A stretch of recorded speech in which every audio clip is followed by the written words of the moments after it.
नमस्कार, स्वागत है आपका जनता टीवी में। मैं हूं आपके साथ सचिन चौहान। आगरा में मुख्यमंत्री युवा उद्यमी विकास अभियान के अंतर्गत 1000 युवाओं को ऋण वितरित करने के लिए कार्यक्रम का आयोजन हुआ।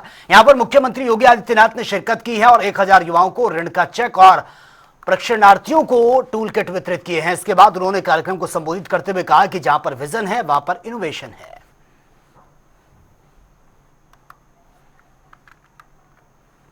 जब देश अपनी आजादी का अमृत महोत्सव वर्ष मना रहा था, जब एक देश अपनी आजादी के 75 वर्ष पूर्ण कर रहा था, तो 200 वर्षों तक जिस भारत पर ब्रिटेन ने शासन किया था, उस ब्रिटेन को पछाड़ करके भारत दुनिया की 5वीं बड़ी अर्थव्यवस्था बना था, 5वीं बड़ी अर्थव्यवस्था। और अब हम कह सकते हैं, अगले 2 वर्ष के अंदर भारत दुनिया की 3री बड़ी अर्थव्यवस्था बन जाएगा। 3री बड़ी अर्थव्यवस्था का मतलब विकास होगा। देश की जीडीपी बढ़ेगी, प्रति व्यक्ति आय बढ़ेगी, रोजगार के सृजन होंगे, हर हाथ को काम होगा, हर खेत को पानी होगा, हर किसान के चेहरे पर खुशहाली होगी, गरीबी रेखा से ऊपर उठने में लोगों को मदद मिलेगी और नया भारत विकसित भारत बनकर के दुनिया को फिर से नेतृत्व देगा। विकसित भारत की उसी आधारशिलों को आगे बढ़ाने के लिए ये मुख्यमंत्री युवा उद्यमी स्कीम हम लोग आज यहां पर आपके बीच में 1000 नए उद्यमियों के साथ आपके सामने आए हैं। और मैं भी देख रहा था यहां पे जो विभिन्न प्रकार के नए उद्यमियों ने अपने एग्जीबिशन लगाई हुई है, मैं उनको देख रहा था। उनमें कार्य करने का एक जज्बा है, उनके पास एक विजन है। जहां विजन है वहीं इनोवेशन भी है, और इनोवेशन और विजन के साथ टेक्नोलॉजी मिल जाए तो फिर कहना ही क्या है, फिर समृद्धि आने से कोई रोक नहीं सकती है। और यही तो नए भारत में हो रहा है और वही उत्तर प्रदेश में हो रहा है। बहनों और भाइयों, ये सभी युवा पूरे धैर्य के साथ कार्य करें। इस स्कीम के अंतर्गत 31 मार्च के अंदर 1 लाख युवाओं को हम लोग ये राशि उपलब्ध करवाने वाले हैं। और इसके उपरांत 1 अप्रैल से फिर 1 लाख अन्य युवाओं को हम नए युवा उद्यमी बनाने के कार्यक्रम को आगे बढ़ाने वाले हैं। यानी यह 1 लाख उद्यमी का मतलब 10 लाख लोगों को रोजगार के नए अवसर।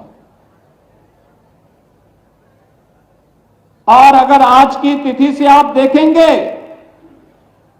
तो अगले वर्ष तक हम लोग 20 लाख युवाओं को तो केवल इसी स्कीम के अंतर्गत रोजगार और नौकरी उपलब्ध करवा देंगे। निवेश के लिए नए गंतव्य के रूप में उत्तर प्रदेश की पहचान बनी है।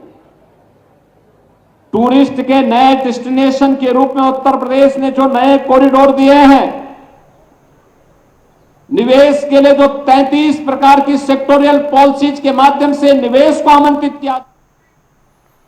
आगामी त्योहारों को लेकर पुलिस अलर्ट मोड पर नजर आ रही है और इसी को लेकर कानपुर देहात में पुलिस क्षेत्राधिकारी ने पुलिसकर्मियों को दंगा नियंत्रण अभ्यास कराया। दरअसल त्योहारों में दंगाई से निपटने के लिए पुलिसकर्मियों को यह अभ्यास करवाया गया और इसी को लेकर हमारे संवाददाता ने एक रिपोर्ट भी तैयार की है। सर, आज ड्रिल मार्क कराया गया, आपके नेतृत्व में क्या दिशा निर्देश दिए गए और क्या प्रशिक्षण के दौरान निर्देशित किया गया? देखिए, आने वाले समय में जो है पुलिस के लिहाज से ये काफ़ी महत्वपूर्ण महीना है। ये रमज़ान का महीना चल रहा है और आने वाले दिनों होली का पर्व है, उसके बाद रामनवमी है, ईस्टर का त्यौहार भी है। इन सभी को दृष्टिगत पुलिस को दुरुस्त रखने के लिए तथा आम जन में सुरक्षा की भावना उत्पन्न करने के लिए आज थाना रसूलाबाद तथा शिवली पुलिस द्वारा संयुक्त रूप से दंगा नियंत्रण ड्रिल का आयोजन किया गया। जिसमें कि सभी पुलिसकर्मियों को बिल की अवगत कराया गया तथा दुरुस्त रहने के लिए निर्देश दिए गए। सर, आगामी त्यौहार लगे हुए, ऐसे में लोगों को क्या संदेश देना चाहेंगे त्यौहार को लेकर? देखिए, लोगों के लिए यही संदेश है कि सौहार्द का वातावरण बनाए रखें, और जैसे रसूलाबाद का इतिहास रहा है और मुझे करीब 1 वर्ष हो गया कि शांतिपूर्वक सभी त्यौहार मनाए जाते हैं, तो किसी भी चीज़ को अदरवाइज ना लें। जैसे होली का पर्व है, अगर बच्चों से कुछ गलतियाँ हो जाती हैं तो उसको अदरवाइज ना लें और शांति जो है अपना धैर्य संयम बनाए रखें।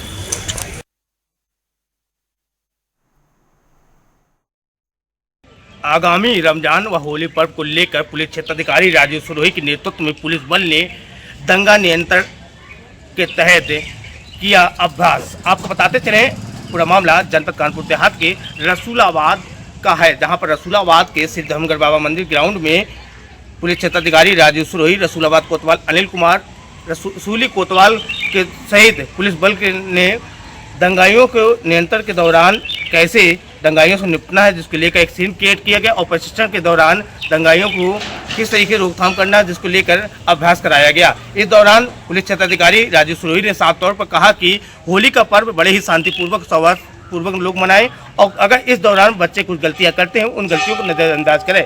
वहीं पर रमजान व होली पर्व को लेकर पुलिस ने दंगा नियंत्रण अभियान के तहत ये अभ्यास किया है। अब देखना यह है कि होली पर्व का त्यौहार नजदीक आ चुका है, ऐसे में पुलिस के द्वारा जो कदम उठाए गए सुरक्षा के एहतियात से वो कितने कारगर साबित होंगे। विशाल सिंह, जनता टीवी, रसूलाबाद, कानपुर देहात। और जैसे जैसे होली और ईद का त्यौहार नजदीक आ रहा है, वैसे वैसे लोगों में भारी उत्साह भी देखने को मिल रहा है। प्रयागराज में एक मुस्लिम व्यापारी रमजान के महीने में रंग का कारोबार कर रहा है और इसके तहत बड़ी संख्या में लोग वहां पर खरीदारी भी कर रहे हैं। इसी को लेकर हमारे संवाददाता की ग्राउंड रिपोर्ट देख लेते हैं। महाकुंभ के बाद प्रयागराज में 2 और पर्व पड़े हैं जिसे कहते हैं ईद और होली, और दोनों एक ही महीने में है। सबसे बड़ी बात है कि रमजान का महीना चल रहा है और 13 मार्च को होली है, और होली के लिए लोग प्रयागराज को जानते हैं और उसके लिए उत्साहित है। बता दें, प्रयागराज में गंगा जमुनी तहजीब की मिसाल पेश करती ये भी एक तस्वीर है। यहाँ पर हम खड़े इखलाक है जो कि रंग का कारोबार करते हैं, और आपको बता दें यहाँ पर रंग की डिमांड देख सकते हैं किस तरह से लोग खरीदारी कर रहे हैं। रंग खरीदने यहाँ लोग पहुंचे हुए हैं, और सबसे बड़ी बात है कि मुस्लिम समुदाय के लोग यहाँ पर रंग का कारोबार कर रहे हैं और दूसरे समुदाय के लोग खरीद रहे हैं। ऐसे में गंगा जमुनी तहजीब की मिसाल पेश होती है। फिलहाल हम यहाँ पे बात करेंगे। बताइए, आपका क्या नाम है? मोहम्मद इखलाक रंग। अच्छा, इखलाक जी, ये बताइए, आप मुस्लिम समुदाय के रंग का कारोबार है, होली है, रमजान का महीना, तो किस तरह से गंगा जमुनी तहजीब की मिसाल पेश करो, कौन से रंग की डिमांड है? हमारे वहाँ हरा, गुलाबी, लाल, ये हमारे वहाँ बाप दादा के टाइम से एक खुला रंग ही दिखता है, और हम हमेशा 1 नंबर का रंग ही बेचते हैं, उसमें मोहब्बत मिला के बेचते हैं। तो हर साल में डिमांड है, इस बार भी यही डिमांड क्या, वही खुला हरा, लाल, गुलाबी रंग यही ज्यादा चलता है। तो महाकुंभ के बाद होली पड़ रही है, तो कितना लोग उत्साहित हैं? हम लोग हमेशा उत्साहित रहते, त्योहार के लिए तो हिंदुस्तान में उत्साहित होने के लिए कोई जरूरी नहीं। और लोग बात कर लेंगे, आप लोग यहाँ रंग खरीदारी शुरू कर देते हैं कि भाई त्योहार आने वाला है। अभी देखिए, हमने इतना बड़ा मेला मनाया, अब किसी को कहना पड़ा, कितने उत्साहित थे लोग। उसी तरह से इलाहाबाद की होली तो मशहूर है। इलाहाबाद वाले तो हर चीज में आगे रहते हैं, नाचना हो, गाना हो, मिठाई बांटना हो, त्योहार मनाना हो। देखिए, इखलाक जो कि गंगा जमुनी तहजीब की मिसाल पेश कर रहे हैं। रमजान के महीने में रंग का कारोबारी है और प्लस रंग कारोबार करते हैं और साथ ही रंग बेच रहे हैं। फिलहाल और लोगों से बात करेंगे, आप लोग रंग खरीद रहे हैं, होली का त्योहार है, क्या कहिएगा? होली रंग भाईचारा का त्योहार है। इस बार होली में धूम है। हाँ हाँ है। महाकुंभ भी था प्रयागराज में, उसके बाद तो बहुत अच्छा था सर जी। तो अब होली भी है। हाँ, होली भी है सर। तो रंग की डिमांड दिख रही है। हाँ, काफी डिमांड है। ये भी है, ईद भी बनाएंगे, ऐसा नहीं है, दोनों चीज होगा। सबसे बड़ी बात है प्रयागराज की गंगा जमुनी तहजीब की मिसाल के, हाँ, जहाँ मुस्लिम समुदाय के लोग रंग का कारोबार कर रहे हैं, तो हिंदू समुदाय के लोग कह रहे हैं कि हम होली के साथ साथ ईद भी मनाएंगे। तो किस तरह से जश्न मनाएंगे? जैसे होली है तो वैसे ही होगा, इससे अल्लाह बढ़िया होगा, और क्या। देखिए, इसे कहते हैं प्रयागराज। ये प्रयागराज एक ऐसी चीज है, ऐसी जगह है जहाँ पर मिसाल पेश की जाती है कि सारे समुदाय के लोग मिलकर होली लोकनाथ पे खेलते हैं, तो वहीं दूसरी तरफ ईद की सेवई की मिठास भी साथ में बांटते हैं। और ये तस्वीरें सिर्फ आपको प्रयागराज में देखने को मिलेगी, जहां पर तेजी से होली की तैयारी चल रही है और हर कोई उत्साहित है। एक तरफ ईद तो दूसरी तरफ होली। कुंभ जनपद से वीडियो जर्नलिस्ट सामू कुशवाहा के संग सैयद मोहम्मद आमिर, प्रयागराज। और केपी ट्रस्ट के अध्यक्ष डॉक्टर सुशील सिन्हा ने अपने वादे को पूरा करते हुए आज गरीबों और असहाय लोगों के लिए हेल्थ डायग्नोसिस सेंटर का उद्घाटन किया है। कम्युनिटी हॉल के पास स्थापित इस सेंटर का शुभारंभ उन्होंने अपनी धर्मपत्नी संग पूजा अर्चना ये की है और जल्द ही अस्पताल भी बनाने की घोषणा कर दी है। पूजा हुई है तो हमारा भाई जो डॉक्टर साहब ने शुरू में संकल्प लिया था कि हम केपी ट्रस्ट के प्रेसिडेंट बनने के बाद उसके तत्वाधान में एक डायग्नोस्टिक सेंटर इंस्टॉल करेंगे। तो आज उसकी शुरुआत हुई है। पूजा हमेशा हर चीज का एक ऑस्पिशियस स्टार्ट होता है, इसलिए हम कहेंगे कि सब लोग मिलकर इसमें अपना योगदान दें ताकि हमारा ये सपना, सर का सपना और बाकी सभी का जो सपना है, आम जनता का भी इसमें काफी योगदान रहना चाहिए और सबके लिए खुला है तो सब आ सकते हैं। सर्वप्रथम तो ये चैरिटेबल डायग्नोस्टिक सेंटर है, कायस्थ पाठशाला चैरिटेबल डायग्नोस्टिक सेंटर है और इसमें जो है हमारे डॉक्टर्स जो है शहर के वो भी जो है इसमें अपना योगदान देंगे। और सबसे इम्पोर्टेंट चीज ये है कि ये स्टेट ऑफ आर्ट के हिसाब से हम लोग ने सारी मशीनें जो है मंगवाई है। पैथोलॉजी, डिजिटल एक्सरे, ईसीजी से अभी शुरुआत कर रहे हैं। आने वाले समय में जो है अल्ट्रासाउंड और सीटी स्कैन भी जो है इसमें लगेगा।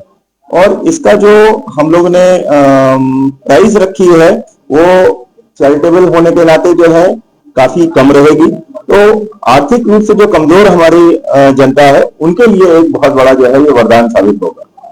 और कायस्थ पाठशाला वैसे भी चैरिटेबल संस्था है, 150 साल पुरानी है। मुंशी काली प्रसाद कुलवास्कर जी ने।